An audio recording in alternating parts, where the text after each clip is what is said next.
just because you fail, it does not make you a failure. Yeah, And sometimes just because you lose does not mean you can't win.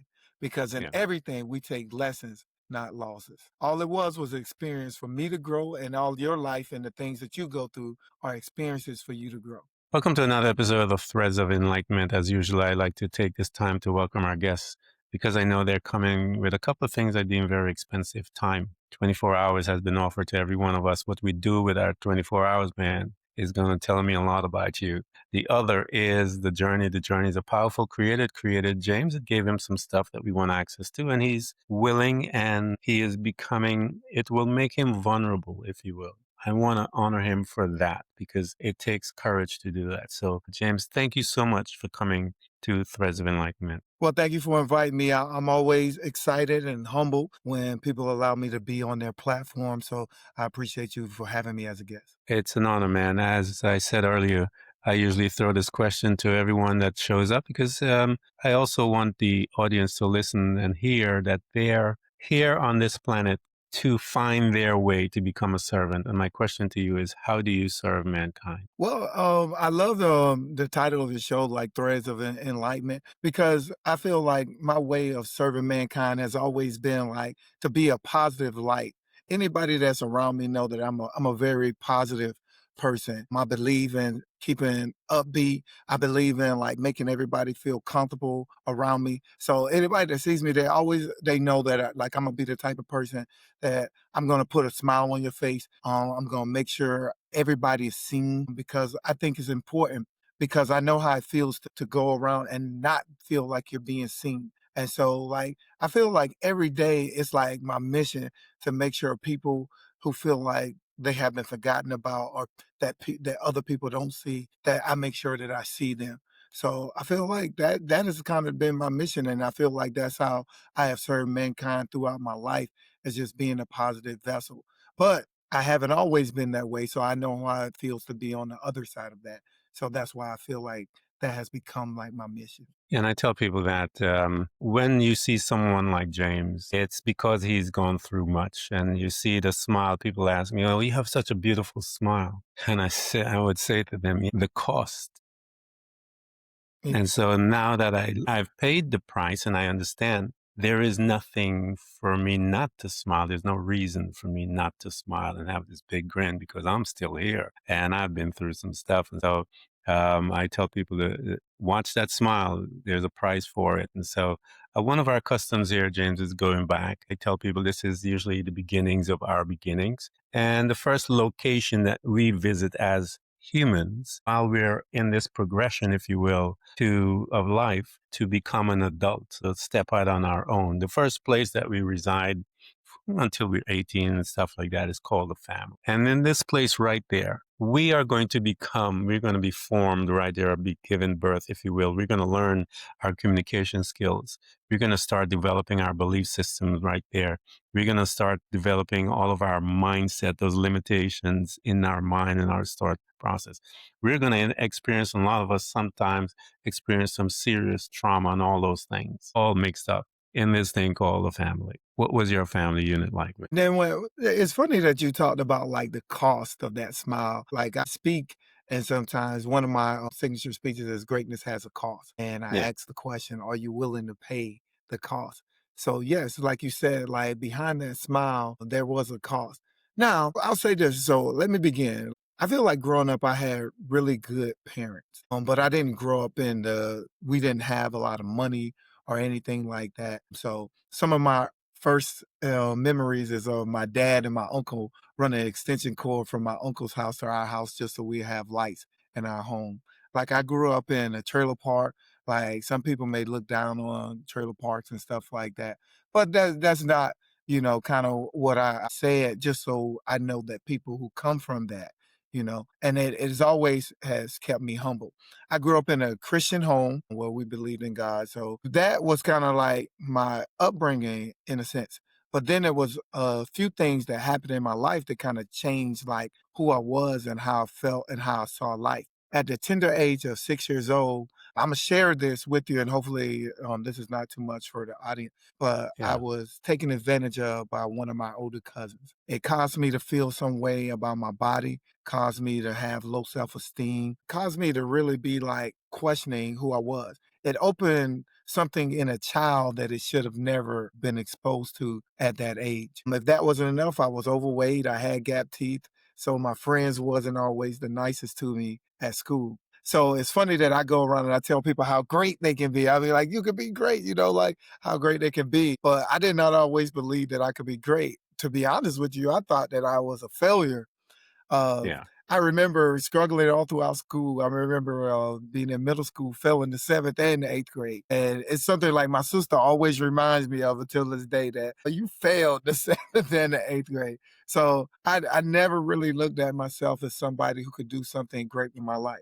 To be honest with you, I grew up eating these things I call our wish sandwiches. For those of you who do not know what our wish sandwich is, I wish there was some meat in between this bread. I wish I could have a real pancake instead of a serpent bread sandwich. And to be honest with you, at my lowest moment, I wished I was no longer on this earth. But Yeah. like I tell people, man, two very important things happened during that time. The first one was I decided to live. Yeah. And the second one was I decided to change my mindset because I realized like what I had been doing. I had been betraying myself to please other people. I had let other people's perspective of me become my own perspective of myself. And it was not until I changed that until my life really began to change. So now all the stuff that my parents always encouraged me to be, I started kind of believing that a little more. So I would say I had a really, growing up in poverty, going through that trauma. And it's something like I didn't tell my parents about this. My dad never knew like what happened. I didn't tell my mom until I began like actually speaking about it. But I would say growing up, I had a big family, so I was always around family. So I was always surrounded by love. But just like in any family, sometimes there's secrets that Hmm. are never really revealed, and we hold those secrets in, and you never know how that is affecting someone. But I would say my faith taught me to forgive. So that is what was able for, that is what allowed me to be able to get past those moments. And forgiveness, I tell people, is tied into your destiny, your purpose. The purpose or the reason to forgive is because you have a destiny, you have a purpose to do it. And if you don't forgive, it will prevent you from accessing your destiny. And so it heals as well, but there's a bigger purpose in forgiving it. If you don't, you will never access your destiny, God given right to do what you were called to do because And I it's love in. that because Go I ahead. do feel like that's what happened, is Yeah. because I was able to forgive. Yeah. It allowed me to really open myself to who I really was and what God Yeah. put me on this earth to do. So forgiveness is so important. Like I tell people, like if you don't forgive, like you allow that thing to control you. Yeah. And when you allow that thing to control you, you can never really manifest what you are supposed to do here on this earth. So Yeah, you can't. There's no way. It's the key that locks the door. Once you use that key and forgive the individual for what they did, then God can begin the process, if you will. And in God's model that the church failed to teach us, James, is that tribulation works patience. It is the hard times that causes us to change that God uses to develop our character. He can't develop your character if you go through no hard times. And so he took Moses out of the palace and stuck him in a wilderness 40 something years. Jesus in the wilderness. Every man and any woman that has ever been used by God, the model is suffering and then elevation. There's no other way. yeah. He uses it to build character. And so here you are, this young man violated. Yes, my audience are familiar with that. We've talked about that many times. And when that violation takes place, usually as a young individual, whatever that violation and yours was in that degree, it will affect the mindset of that individual. It will cause him or her to begin to perceive the world through certain thoughts and beliefs that they have implanted within their being as a result of that. And so the journey comes now to uncover that, take it away, and its layers. It'll take years to uncover all of that, the lessons that God will teach you from there. So as you're walking life, excuse me, you have your family, of course. I've done the electric on the other house. That's why I laughed a little. It kind of brought back some good memories as well. And as we are moving through life and you're getting older, I want to know, with all that trauma that this young boy had in his life at that time, what was your communication skills like with others? How did you relate to them? Walking with this pain and moving through life, what was your conversation? How did you talk to your friends and family and all that stuff? Well, I would say up until maybe like my ninth grade, till I got to ninth grade, once that situation happened, I would put a mask on. Like, I would be like, I wouldn't really let anybody in, like who you would say. I Yeah. was trying to be anybody but myself. I just wanted to be liked. I just wanted people to, just like I think a lot of teenagers and stuff go through. You just want to be liked. You just want people to really like you for who you are. But because I was so uncomfortable with who I was, I never showed people who I was. Yeah. I was just kind of just being somebody else. And I was so uncomfortable with my body because of what had happened. And I was so like, my self esteem was so low. It just like, I struggled throughout that time to really understand like who I was and what I wanted to be. And I would say, like, after my ninth grade year, because that was kind of like the final straw, that was the summer in which I was thinking about committing suicide. I just decided and woke up one day and was like, yo, I'm just going to be myself. And either you like me or you love me. And that is when I really started to change. I started participating in more things at like school. I started like actually participating in sports and stuff like that. And it still took a while, but that really started to build my confidence, and my confidence started to grow.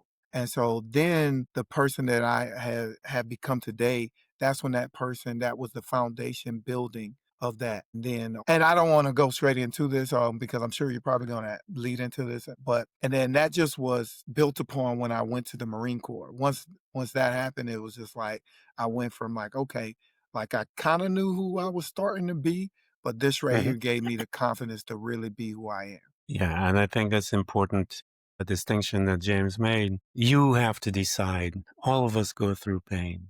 All of us go through trauma. And I remember mine when I decided, I said, no, I'm going to make a difference. I'm going to do something different. And that decision, I tell people, will come from your inner being. That's your soul. And once that soul makes a decision, it's amazing, Michael, James, how things around you start coming together slowly. And it's going to take time. It's going to take years. But you'll see little things started manifesting here and there that are pulling you in.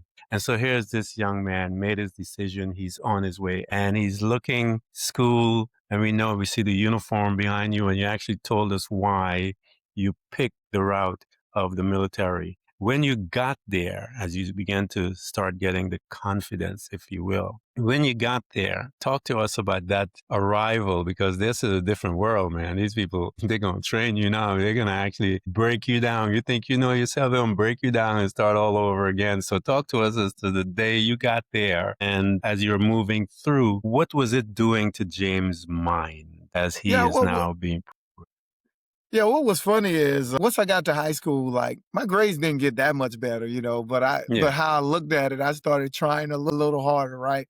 So yeah, I knew like I wasn't going to school like straight out of high school. My sister, who was a year younger than me, she ended up graduating a year early. I already knew, and she was really smart. I already knew that my parents didn't have enough money to send one of us to college, much less both of us to college.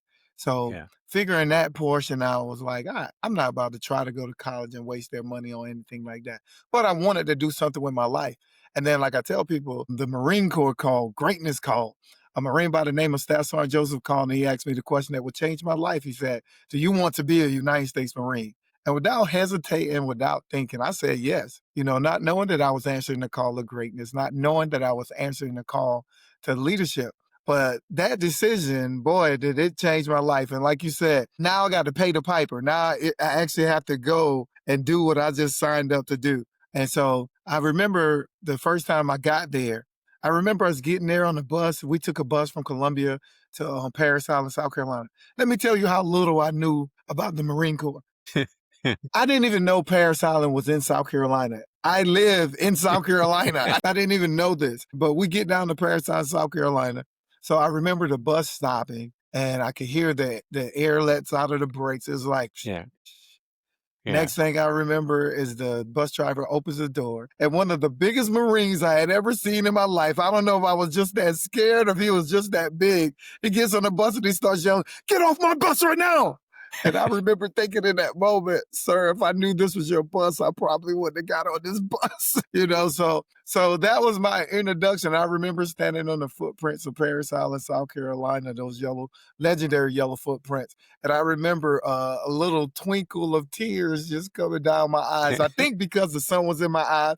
I might have been a little scared. I don't know which one, but either way, some tears came running down my eyes. And then from there, I knew life had just got real.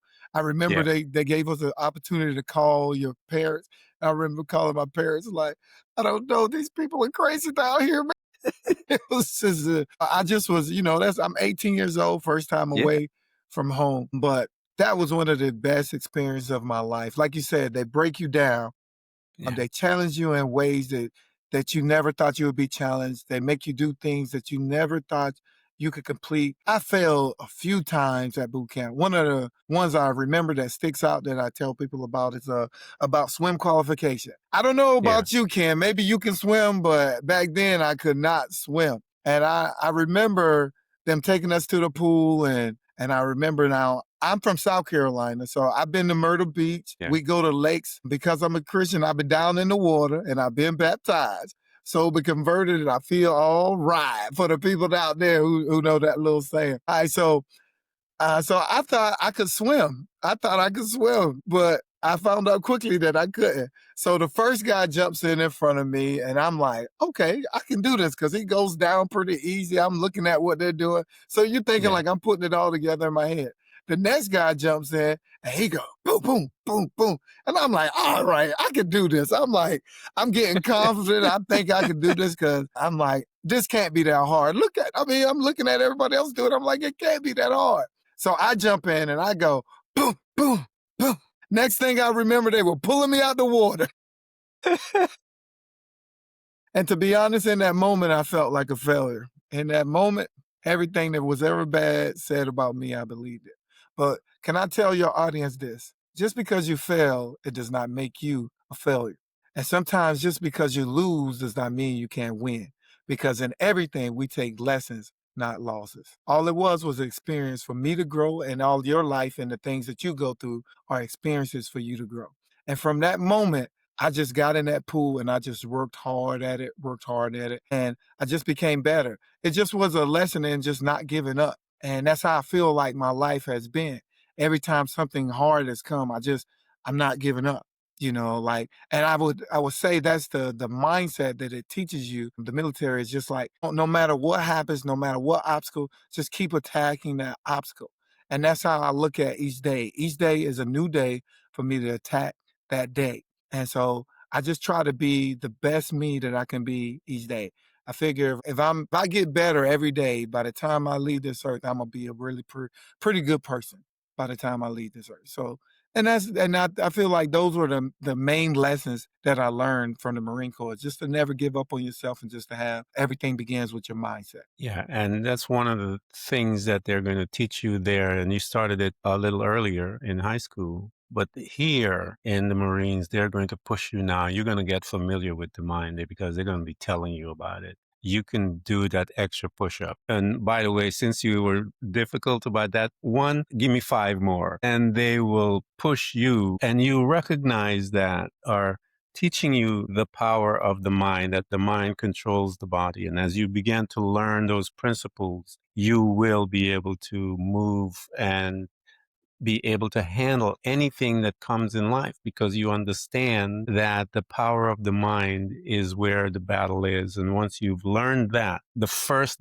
line of defense, if you will, is your thoughts. It'll come and says, you can't do this, you fail, I'm a failure, whatever. Okay, let's talk about that. What do I need to do to not become that? And you do the work to do as the Marine trained you to do. While you're there and you came out, you learned about the mind and the power of the mind as you talk about James, and you're moving through the Marine years as you're there. What was it as you are coming out of it that started propelling you towards this direction as to where you are today? How did that process begin to manifest? Here's this kid, poverty, abuse, all these things in the Marines, and next thing you know, he's a speaker. He's doing all these things. How many Marines do that, James? Not that many. Yeah. So, how did that process begin to manifest in your life? Because I just wanted, like, kids to know, I wanted people to know, that you can go through anything and still make it out on the other side. The Marine Corps has a saying like, "Pain is weakness leaving the body," right? Yeah. I never understood it at first, but then the older I got, I really started to understand. It's like the more pain that you have experienced, it actually makes you stronger. You Hmm. know, when you get because you understand that you can get through that. Like you were talking about earlier, I guess, like when we talk about we have to go through a test, and the saying goes, without the test, there's no testimony. And that's kind of just how I feel like my life has consistently been. I speak about greatness does not need approval. Hopefully, you can see the shirt there. So, greatness does not need approval. So, how does this little kid who was sexually assaulted by his older cousin, how does this little kid who was failing throughout school, never did great academically, how does this little kid who comes from poverty, how does this little kid who was bullied, how does this little kid who was not confident in himself go and become a E9 in the United States Marine Corps, the top Hmm. 1% of every Marine. So the top 1% of the 1%, because every Marine does not wear that rank that I have up there. So how does that kid go from there to where he's at in life? I just wanted to help people to tell that story, to let you know that you don't need other people to tell you that you're great. All you need is your mindset to change. And Yeah. once your mindset changes and how you look at life, the sky is the limit. You can do whatever it is that you want to do in life. And so I just wanted to spread that word, spread that message, just using the things that I had gone through personally to let people know do not give up on yourself. When we talked about how you started this podcast, you spoke about and I don't know if you wanted to share that or not. I don't know if your audience already knows that story, Yeah, but you can share it. yeah, it's just with stories like that where knowing like somebody who went through something traumatic and they want it to be they no longer want it to be here. And those are the people like I'm trying to save those lives because I know how it feels like to not want to be here. Now, I can't even imagine living, not being in this life, not seeing my children, not seeing the wife that I have, not seeing the life that I have held, not seeing the things I've helped my own family throughout my life. I can't imagine me not being here to share those moments. And that's all I just want to be is a blessing to people to let them know to keep going, no matter how it looks right now, no matter how it feels, the situation can always get better. Like I tell people, you walk outside and if you have four flat tires, that doesn't mean that you're having a bad day. That just means you got four flat tires. Let's change the tire and keep going. And that's Yeah. all I want people to understand is no matter what is happening in your life, just keep going because it does get better. And but if you don't change how you look at it, if you're always looking at things in a negative, you're never looking at like, okay, what I always look at it as, what is this teaching me? What Hmm. am I learning throughout this process? And then I can go forward. So that's why it gives me that attitude like, no, I can't quit. I can't give up on myself because somebody out there needs me. Somebody out there need me, and I just want to be a blessing to that person. So when you ask me, kind of like I kind of forget how you phrase the question, but basically, what is my purpose on this earth? Yeah. How do you What do serve I do for mankind? people? How do I serve mankind? I feel like that is what I do, and that's why I target speaking to like high school and college students to be positive with that age group. You know, because I understand how it feels to not want to be here and they go through things that they don't talk about or they feel like they can't talk about. And so many times I've especially after I speak, I talk to students one on one or talk to them in a group and you can see. And I don't know, God gave me this gift to where when I'm speaking, I can literally see who's going through something at that time. Mhm. and I will speak directly to those people. So, I mean, that's what I feel like that's been my purpose, and that's how I've gotten here. So I appreciate you allowing me to share that this much to with your audience. No, I mean, that's why we're here because my goal is to help those that are in pain, that are at that crossroad, if you will, that don't see any way out. And the way out is the shift in the mind. Once you make that shift there, you will find a way out. And so, and as James said, you come out and you see your tires flat, and the initial response is, oh man, whatever.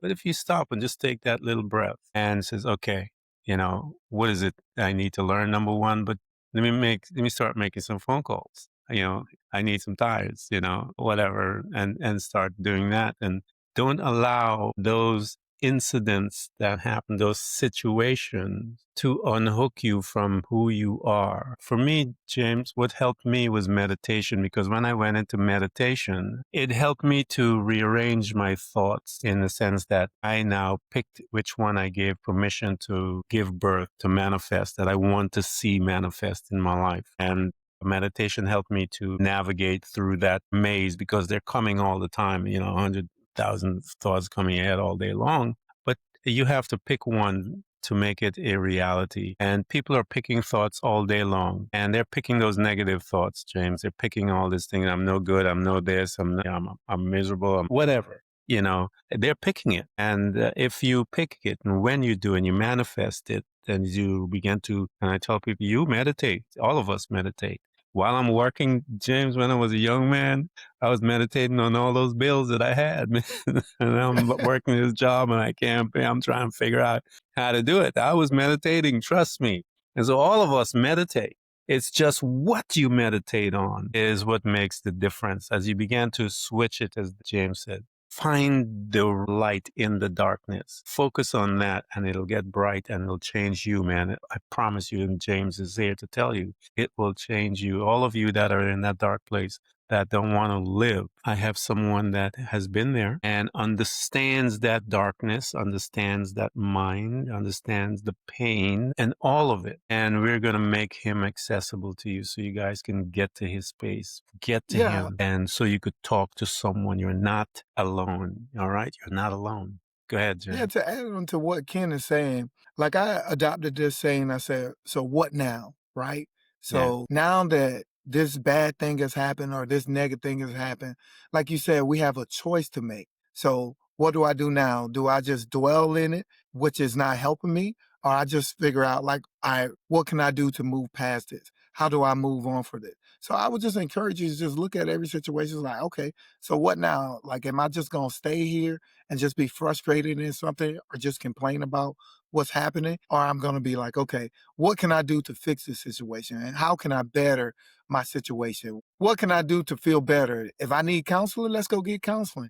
If I need to talk to somebody, let's go talk to somebody. But what we cannot do is remain in that place that is not beneficial to us. And so that's why I do what I do. And that's why my thought process is what it is because it's like it's not going to benefit anybody if I'm negative all the time. I mean, I'm glad to meet people like Ken because he just seems like just a positive light, just a positive person and just a positive show that he has going on. So I appreciate him spreading the word and how he spreads the word and giving people threads of enlightenment. Oh Yeah. man, I'm good, ain't I? I, to me, my belief is this, James, that no one person who holds it all together. And so we all have threads that we have gained. And those threads are the wisdom, the knowledge, the insights that we gained as we are going through our life and our trauma, our lessons, our hardships, those dark nights of the soul, as some would put it as. And we learn things. James talked about resilience. He talked about the mind. These are all threads that you and I can all benefit from in as we are waving this tapestry together through conversation so that we could tap into it. So the next individual can see that thread and say, hey, let me talk to James and have him give me some insight as to how to do with this. And that's what we're here for on this planet, man, to assist each other through our pain, through the hard times so that we could get on the other side and smile like James, as we talk about. There's a cost for that. The wider the smile, the harder the journey. But he talks about resilience. It is one of the most powerful force out there on the planet that people need to be familiar with. Talk a little about that, James. What did it look like for this young man when he began to make the switch in his mind to, as you stated, and as I mentioned, resilience, meaning that I am unshakable. I'm not going to give up. Talk to us about those that are listening out there, those ones that are not sure. You've seen them in the audience. Let's talk to a couple of those through the mic as you're talking and in the podcast. And we want to introduce them to resilience. What does it look like? How do you get there, as you say? Well, in order to be resilient, you have to have situations where you go through things. And so I remember like the thing that I was like, okay, I'm good. I think I'm pretty resilient at this point. And it was when I started to see my dad kind of pass away in front of me. I remember my dad being about 57 when he had his first stroke. And when he had that stroke, I was still like, I was doing really well in the military, and it kind of halted my career because I was like, man, my hero is basically starting to die in front of me. And so for a second, I'm the guy who's the light to everybody, but I'm still going through this thing in my own personal life. And during that time, I wasn't the best husband. I wasn't, I would say, the best father or anything like that because I had started holding a little of that stuff inside. So the thing that I had started to preach up until that point, I had struggled with during that time when this started to happen. But I did the thing that I tell you guys to do. It was not until I opened up and I was acting crazy one day on the basketball court. I hate losing, by the way. I was on the basketball court and we lost the game. And anybody who plays basketball knows, like, sometimes I thought we lost because they were cheating. I thought they cheated us in the game. So I was mad. I wouldn't leave the court or anything like that. I mean, I threw the ball. I was acting all out of character. I was so frustrated. And then one of my friends was like, "JE, man, what's wrong with you?" And I broke down and I started talking to him about what happened, like what was going on in my life. And it was like a release. But my Marines never knew what was happening in my life. I was still always the smiling and the positive person, but I had so many things going on in my life. And once I got that release and I just said, you know what, like life is happening. I have to do the things that I've been telling people to do for years. I have to do that thing right now. And that's when I just like really stayed grounded in my faith. I can't say it any other way. My faith was so big in what I was going through because I was just like, yo, if this is my time to be tested, okay, I'm ready. I have to deal with it and I have to go through it. And so over the next couple of years, my dad began to slowly just pass away. And like I said, my hero is passing away in front of me. He ended up coming to live with us. So it was a little bit of stress in my marriage and everything because of it. But we were able to get through it. And finally, when he passed away, you know, I just was able to accept it because I understood that it was a part of life. And I just looked at it as a way like I spent so much time with my dad on this earth. I just was grateful for the time that I had spent with my dad on this earth because I understood some people never got an opportunity to spend with their dad or, some people don't even know their dad. So I just was like grateful for that opportunity.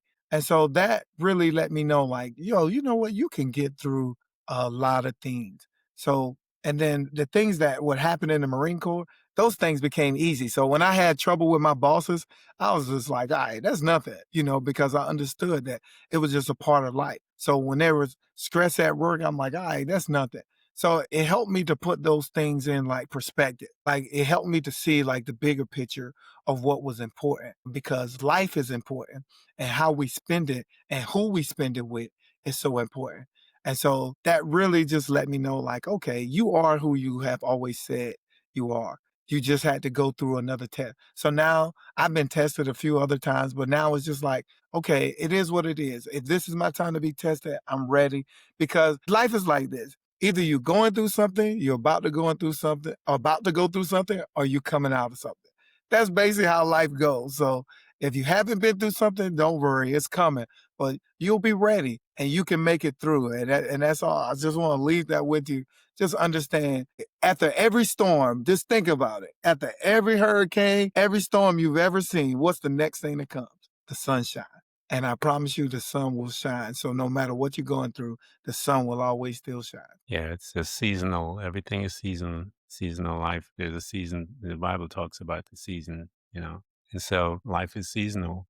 And but the thing is, when I tell people, when I read the Bible, creation wasn't light first; it was darkness first. So when you have darkness in your life, that's the time for you to begin to create. That's when God showed up and He said, "Let there be," and He began to command what He wanted to come into existence, just like you and I do. He says, faith is, and so the greatest teacher in Genesis begins to teach us how to create in our life. He gave us the blueprint in darkness first. And then he says, let there be light. And you command what you want. And as you begin to do that, you are creating. It takes time. It took him some time to create this earth. And I put it this way, it says like in the Bible in Psalms that day is like 1,000 years in God time and dog time, when we talk about dog and human time. And a day is like 1,000 years. So it took him 7,000 years in our time to make the earth. That tells me he's a perfectionist. And so the Bible tells us God does everything perfect in his time. So he's a perfectionist. Why? Because he wanted it a specific way, and then he created a specific way. You and I can do the very same thing. He gave us the blueprint, and it's up to you. Once you make your decision to create, it will manifest. He gave it to you and I. It's us. What we do with that is all on us. We have to come to a place where we take ownership of our life, whatever situation it is. You take ownership. Now, once you take ownership in your life, what you gonna do about it? Yeah. I had to What you write gonna that do? down, kid. I had to write that down. That was Yeah, he is the greatest teacher. And he taught us all. He says, hey, I'm going to show you how to create, how to change your world. I'll show you. I'll give you the blueprint. And that's what Genesis is. The first couple of chapters basically is just a blueprint as to how you and I can create our world. And when he came to Abraham, his name was Abram, and he changed his name to Abraham. What does Abraham mean? It's father of many nations. God said, I'm going to make you a father of many nations. And he wouldn't believe him. For years, God kept telling him, and he thought he was going to. God said, I'm going to give you a seed, and he wouldn't believe God. He thought it was through Lot. He wouldn't believe it. And God had to change his name to Abraham. So when anyone was calling him Abraham, they were calling him what God told him he was going to be. God was showing him, you're going to have to create. So he's changed his name, his confession. He changed his affirmation, all of this. God believed in all that stuff because he set it up. Anyone calling Abraham, Abraham, they were affirmation who he was. It's laid out right there in that Bible, man. Go find your Bible, pick it up, turn the pages, and start reading. And you'll see, God will show you, as James said, it was his faith that kept him together.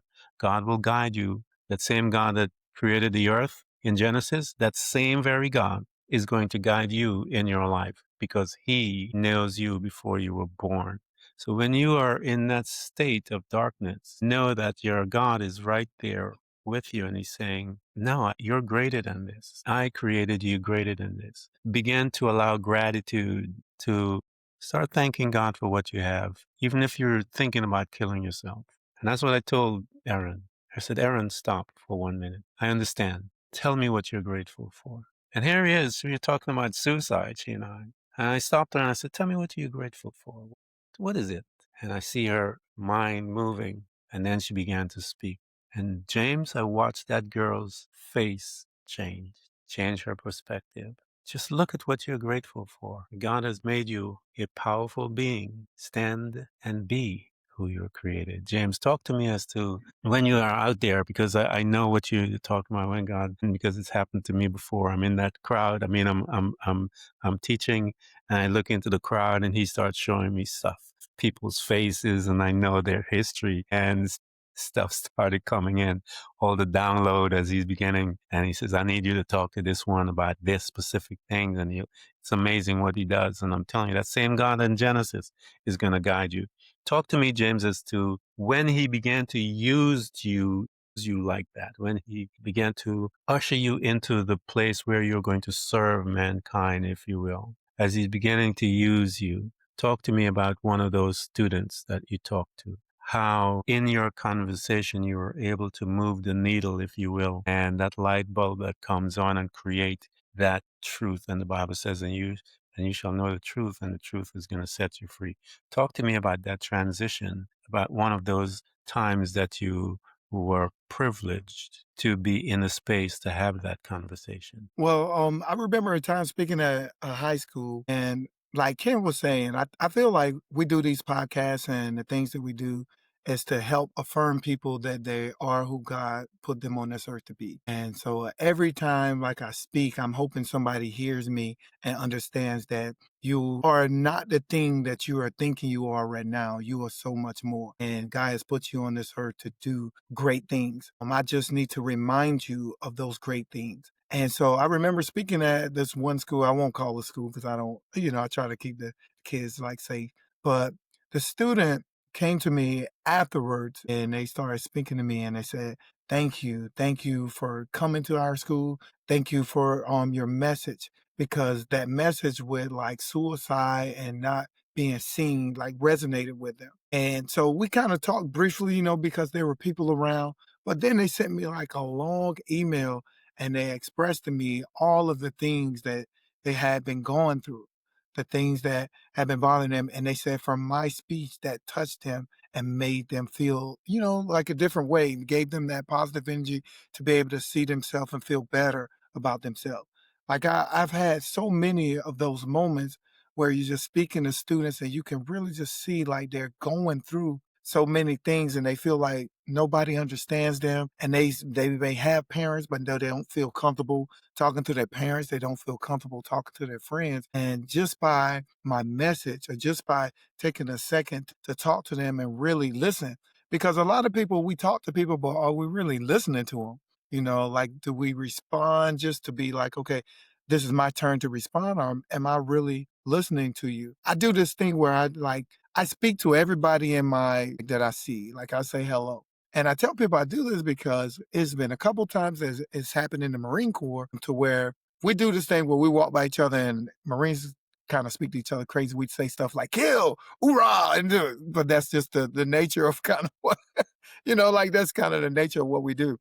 And so I remember speaking to this one Marine, and he doesn't work for me, but he's just kind of one of the guys that I walk past during the time that I do.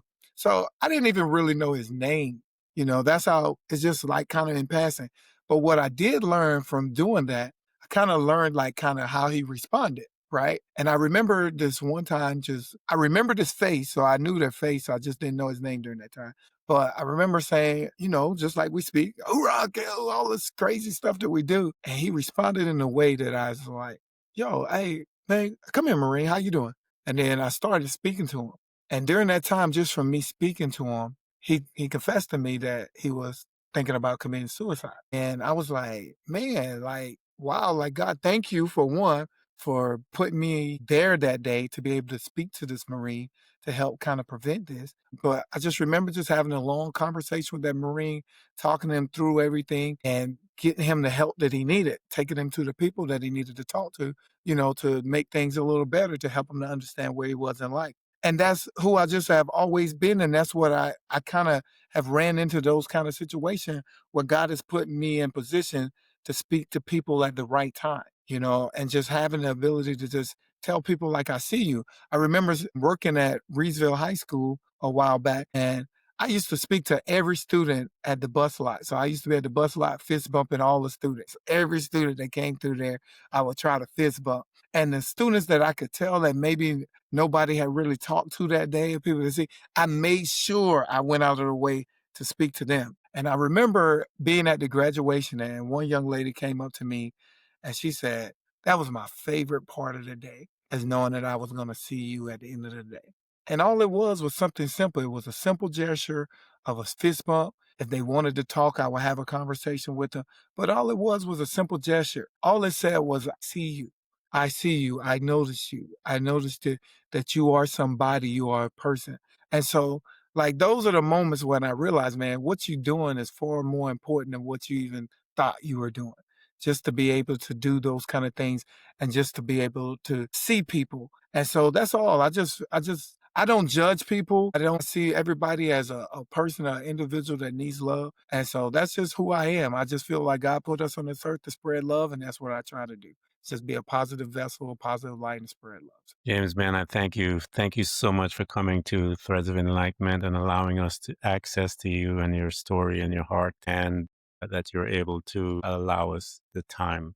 And all of you guys that are listening to us, we're going to provide James' information as links and so forth. I know I look at my stats and I see how many young people looking at this podcast as well. And you guys are in that state when you have friends, maybe you are contemplating any type of suicide.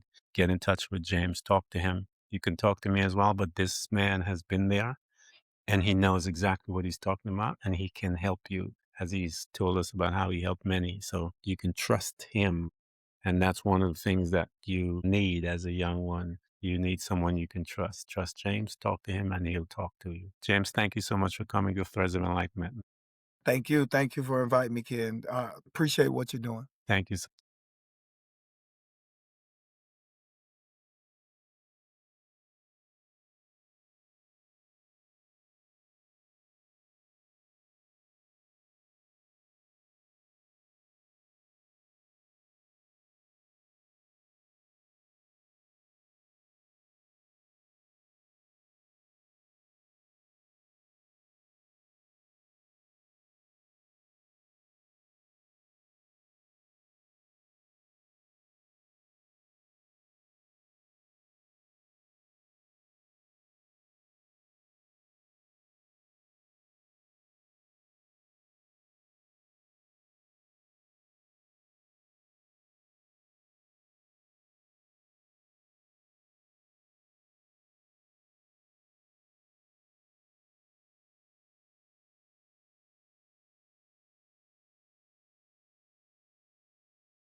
Thanks for tuning in to Threads of Enlightenment with Ken Primus. Hopefully, you're now feeling more empowered to overcome the challenges in your life, whatever they may be.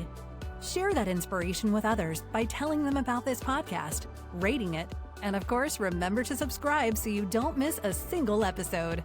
For more connection, you can find us on Facebook and Instagram by searching for Threads of Enlightenment. Until next time, stay enlightened.